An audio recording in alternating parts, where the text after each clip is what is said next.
Hey folks, Guns Gear and On Target Training out here in Oregon.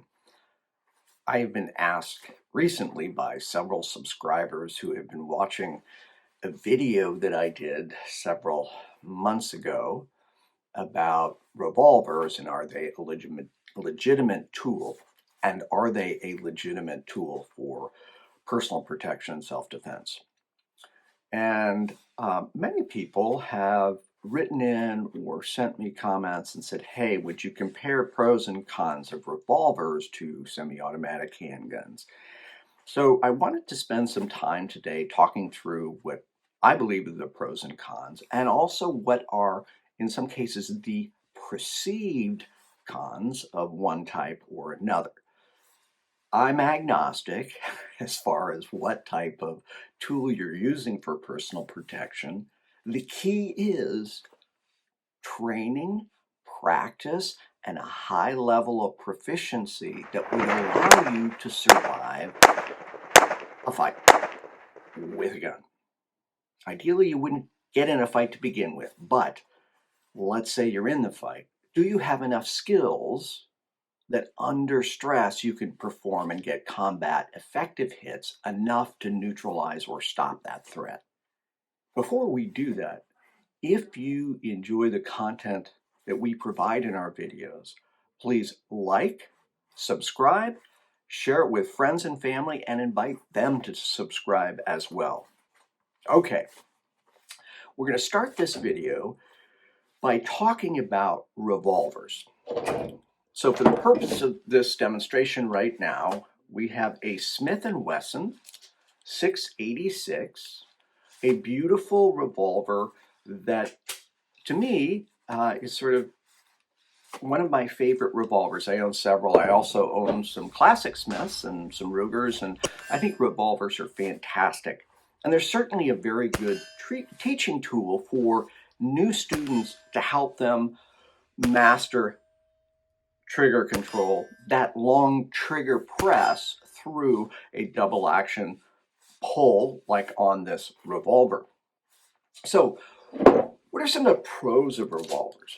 Well, to start with, they are relatively easy to use. I can open the cylinder here and I can inspect the chambers very quickly. So I simply open it, inspect the chambers. I can see whether the gun is loaded or unloaded.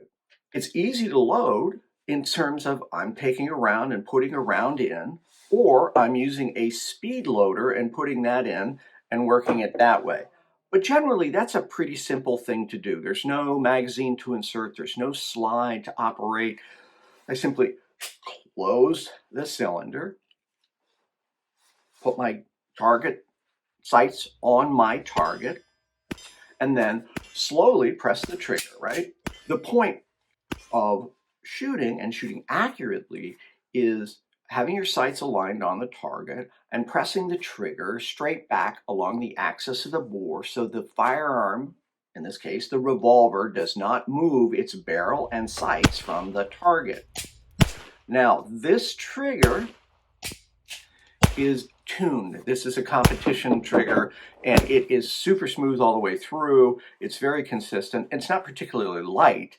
It's probably about 8 pounds, 9 pounds, double action, but it's super smooth. And so again, it's easy to load and easy to unload, right? And I can check the condition. Thumbs up. The reliability of revolvers is also very good. Now, this is where I want to step in with a perceived understanding of what revolvers do. Some people believe revolvers, quote, never jam. I think a better term would be never fail to fire, but they think that the mechanics of the revolver will never fail. Well, I've owned revolvers for a long time. I've shot a lot of revolvers, and I've had 3 specific lockups of the cylinder. I've also witnessed many of them in high round training classes where people are using revolvers that are either not maintained or the cylinder is out of timing, or when someone shooting super hot ammunition through a 357 Scandium revolver, and that ammunition was so hot and the recoil was so much that in the other chambers, a bullet head was moving forward out of its crimp enough to prevent the cylinder from rotating. In all of those cases, at that point, the revolver could not be cleared. We needed to stop, right, and get a mallet or a rubber hammer to open the cylinder back up. So timing issues, maintenance, and ammunition can all affect that. That doesn't mean a revolver's not a good tool. It just means, like semi-automatics, it's a mechanical device, and mechanical devices can and will fail. The next one to talk about is economics. A quality revolver, and I don't want to get into what's quality and what's not. I think you know that, but if we looked at the major producers of quality revolvers, Smith and Wesson, Ruger, you can go with a custom gun, whatever, are going to be more expensive in general than a polymer frame semi-automatic. And they're certainly going to be on par with a double action semi-automatic in terms of cost. So they are more expensive than a typical striker fired gun. I think, let's call the average price of a revolver $700 to $800 to $900, $700 to $900. A striker fired gun is somewhere between $450 maybe to $600. And again, if you do something where you've got RMR cuts or something that would allow you to attach a red dot, you're going to add a little bit more price. But economically, I think favors the semi-automatic. Next is ammunition cost. So we've all seen over the last 2 years this huge rise in ammunition. But even before that, 38 Special or 357 Magnum ammunition was about 20 to 25% more than centerfire pistol in 9mm or 40. And in some cases, 10 to 15% more even than 45 ACP. So economically, if you buy a revolver, you might pay more. I'm not saying you can't get a great used revolver, but you might pay more, and you might practice less because of the cost of the ammunition. All right, let's talk about some more of the cons. We talk about economics a little bit, but let's also talk about a few other things that I think are important when you consider. Again, not anti-revolver. I love revolvers. I think they're a good tool. I think they will work. They require training. One of the biggest things that requires training is new shooters mastering this long double action trigger press. Now, this is a tuned trigger, so it's a little easier with this gun, but a stock gun out of the box or even a used handgun revolver will typically have a long, heavy, gritty pull. While I'm a new shooter learning to mitigate recoil while controlling my sights and my trigger, I've got to master this smooth, long press. And in so doing, not move the gun or disrupt the sights at all.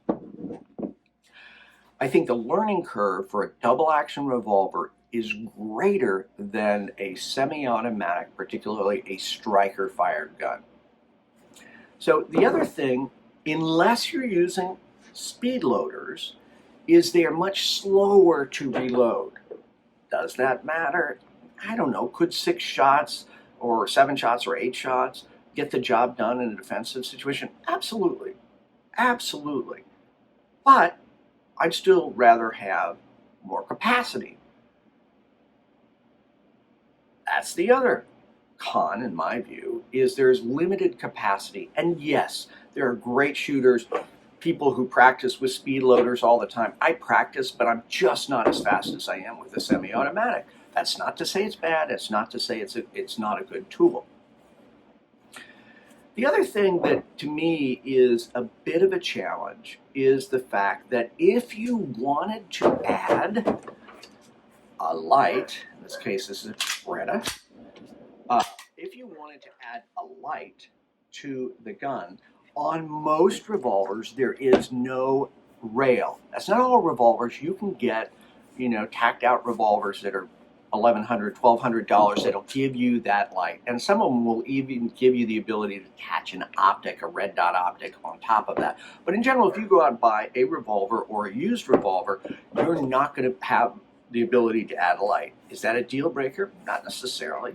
Lights on guns sometimes are problematic in the sense that you have to point the gun in the direction to identify the target, and you may not want to shoot that target once you see it, or even violate rule number 2, which is point the muzzle in the direction of something you're not prepared to destroy. I also feel the learning curve to shoot revolvers in a defensive or combat environment is longer than it is with semi-automatics. That's okay, but just recognize it is not. Let me make the something perfectly clear. A revolver is not safer, it is not jam-free, and it's not just a point-and-shoot weapon. All tools, revolvers, semi-automatics, require that you master the fundamentals, you have that training, you have the proficiency that under stress you can operate it. So again, I like revolvers. I think they're a great tool for many. They're especially a good consideration for people who are handicapped or have some physical limitations that mean when they operate the slide or they're trying to load or unload or whatever they're trying to do, they just don't have as much dexterity. Well, in that case, a revolver might be a great option. In fact, many of my students that I've taught who thought they wanted one type or another came and tried both types and said, well, I want the revolver or I want the semi-automatic because of A, B, C, and D. So let's now take a look at semi-automatics, pros and cons. So for me, semi-automatic, this is a Smith & Wesson M&P 45 ACP. For me, and for most people that I've trained or trained with or observed learning a new firearm, a new handgun, mastering the trigger, which is a smooth, consistent pull, and depending on the gun, maybe 5.5 pounds, maybe 6 pounds, it's a slightly lighter trigger than a revolver. And what that means is me pressing the trigger is going to take less effort, and it means I can operate the gun without disrupting the sights potentially as much as a long double action trigger press. In my opinion, it's faster to load or unload. So unloading or checking the condition of the firearm, if I've got a magazine inserted, I eject the magazine, I rack the slide to the rear, I visually inspect it. So I've got a couple more steps, but I don't think it's particularly hard. If I'm loading, it's very, very quick, right? Insert a magazine, rack the slide. Now, many people believe slides are hard to rack. That's a training issue. There's something called a power stroke. And the power stroke, I am grasping, and I'm handicapped, I am grasping the top of the slide, I am pressing forward with my dominant hand while pulling to the rear, and as soon as I pull it back a little bit, I let it go. I have people show up for classes or one-on-one sessions, and they're working so hard. They're doing this. The gun is stable, and they're just trying to press back all the way. They're doing it all with one hand, and I'm like, why are you doing that? So once they learn the power stroke, they're like, wow, this is simple. So let's move on to the other topic, economics. This is a used handgun. It cost me $350. It was a used police trade, great condition, some holster wear, but other than that, fantastic. 45 ACP ammunition, which, is a little more expensive right now than it used to be, but certainly at least at the same price as 38 Special and less expensive than 357 Magnum. So I can practice more. The other thing for me is the fact that I can add lights, laser suppressors, right? I'd have to swap out the barrel. I can do that, and I can have something like this, which is a Smith & Wesson Gen 1. I have a red dot optic on the top. I have a light on the rail. I can thread the barrel and put a suppressor on it. Suppressors are really nice shooting inside with subsonic ammunition because they don't blow your ears out. They're still loud, but you can do it, versus shooting this gun in 357. Woo, ouch. That's going to blow your ears out like really bad, probably destroy them inside a home. So when we look at cons, I think these are cons that are perceived by people who really don't understand. First of all, they believe this trigger is less safe than this trigger, than a double action trigger, a striker fired pistol is less safe. To me, that's a sign they are not trained. Because anybody who's trained and knows firearm safety does not put their finger on the trigger, even under stress, until they decide to. If you think you would do that, then you need more training. That requires time, effort, money, practice. And practice can be dry practice. But there is nothing less safe about this gun than this gun, as long as the operator knows what they're doing. I've seen negligent discharges with double action revolvers and semi-automatics. Yeah, I have. I was at a competition once, and there's a guy I knew, and he was shooting a double action only semi-automatic, and he was prepping the trigger as he was pressing through, right, coming out to point, like as he's drawing, and he broke a shot. Safety violation, finger on the trigger until sights were on target. Again, in my mind, not less safe. Some people fear, they say, well, if there's a round in the chamber, like, how do I know there's a round in the chamber? Well, you should know the condition of your firearm at all time. That's kind of rule number one. Assume the gun is loaded. If you're uncomfortable keeping a round in the chamber, then don't, and train that way. That means every time you go to the range and any drill you practice, right, fire a couple rounds, I'm going to unload the gun and put the gun back in a condition where no round is in the chamber. As I present from holster, I rack the slide, the quote Israeli method, and I shoot.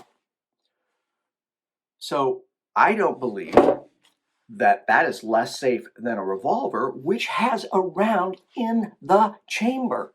Same exact thing. All right, so let's talk about something that gives you some of both, which is a double action semi-automatic pistol.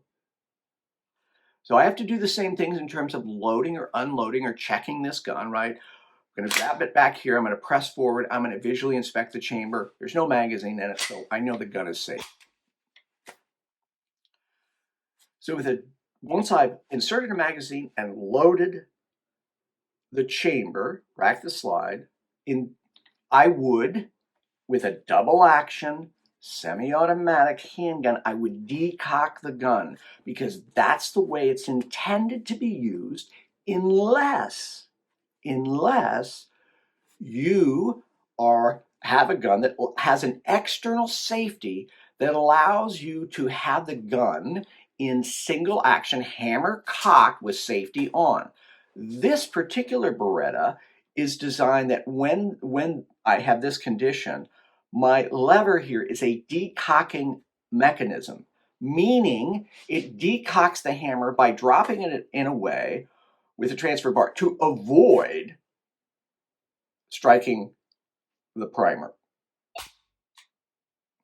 So my training with this type of gun has to be a lot of first, double action, because it's a long, heavy double action press, long double action press all the way through.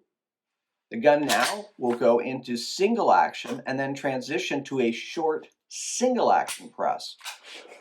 Is that bad? Absolutely not. It's just training, and it requires training. And the reason I don't shoot generally, I mean, I own them and I think they're great pistols. The reason I don't like this is it requires 2 different trigger presses for me to master. The other reason I've seen more negligent discharges with a double action semi-automatic, because once it's cocked, right, once you fire that first round in double action, you're in single action, very short trigger press. People get lazy with their trigger finger. Again, this is a safety violation, and people going back to holster, boom. Or they get this caught on a piece of clothing that's hanging out in front of their trigger, or blocking is in the holster, and that'll press the trigger because there's not much, it's not heavy to pull. So is this a bad tool? Absolutely not. Not at all. Each type, revolver, striker fired semi-auto, double action semi-auto, all work. They're all excellent self-protection tools, or self-defense or home defense tools. They all require training. That means instruction. So you're not just starting by what you saw on YouTube. You're actually getting training. You're going to classes. They require practice, and they require stress testing to see when someone's yelling or screaming, or there's a shot timer on, or people do, when we train in our advanced classes, we're messing with the student's head a lot in terms of screaming to them to speed up, speed up, speed up, or having them sprint some distance, come up to the line, present their gun, and start firing when their heart's doing that. Most people who have not had any stress testing or even done competition fall apart at that point. Well, in a gunfight, it's going to be 10 times that amount of stress. Having done force on force, I can tell you when people are shooting back at me with simunitions, right? So there are rounds coming in. It's very different. And what I've done, and what everybody I know says the same thing, I just go with my training. And for me, I absolutely was seeing the front sight. I was absolutely running the gun. I had a stoppage, ammunition, frequently you'll get stoppages. And I had a stoppage, I immediately cleared it. I don't remember clearing it, but I had the camera on my head and I was watching it. I cleared it immediately and was still in the fight. Well, that's not because I thought about it. That's because I trained, practiced, trained, stress tested, and developed enough proficiency that I didn't have to think about what I was doing. So the end of this long video, guys, I would say regardless of your platform that you choose with regards to handguns, they just require practice, training to help you be really good at what you do. So get trained, get some experience, keep practicing, and finally, as always, stay safe.